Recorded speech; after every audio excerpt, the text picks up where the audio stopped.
ক্ষুধা লাগছে। আজকে কিন্তু ওই পাউরুটি আর জ্যাম খাইতে পারবো না। ওকে ওর ফ্রেন্ড ফ্রেন্ড কখন এসছেন? এই তো একটু কাল রাতে কোথায় ছিল? রুমে। তোর রুমে মানে? তোর রুমে এই মেয়ে কি করে?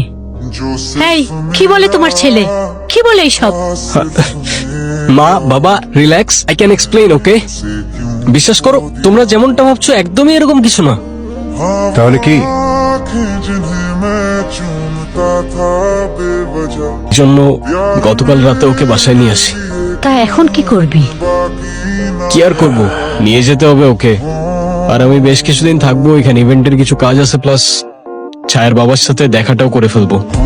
আর সব যদি ঠিকঠাক থাকে তাহলে তোমাদের সাথে ওর বাবা মার দেখা করার অ্যারেঞ্জমেন্টটাও করে ফেলবো। দেখ রায়হান, তুই ছোটবেলা থেকে যা চেয়েছিস কোনো কিছুতে আমরা তোকে বাধা দেইনি। যা করতে চেয়েছিস, যা ইচ্ছে হচ্ছে, কোনো কিছুতে ইন্টারফেয়ার করিনি।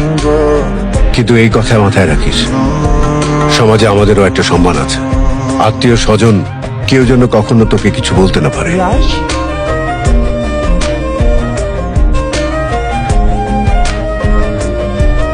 হ্যালো, আমি রাস্তায় আছি, আসতে অ্যারাউন্ড আর 7-8 ঘন্টা সময় লাগবে। আরো 7-8 ঘন্টা মানে? তুমি এখানে 1 ঘন্টার মধ্যে থাকবা, কিছু জানি না। আরে কি বলো, পাগল নাকি? 1 ঘন্টার মধ্যে কেমনে আসবো আমি? বললাম না আমি কিচ্ছু জানি না। একটা কাজ যদি তুমি ঠিক মতো করতাম। অসহ্য করছিলে একটা। আচ্ছা ঠিক আছে, আমি যত তাড়াতাড়ি পসিবল আসার ট্রাই করতেছি। ওকে, রাখছি। আরে কি হইছে? এরকম বল লাগেন? কিছু না, এমনি। এমনি মানে? আমার গাড়ি চালাতে মন চাচ্ছিল। আরে তোমার গাড়ি চালাইতে মন চাচ্ছে তো তো চালাও। কিন্তু আমি তো ড্রাইভিং পারি না।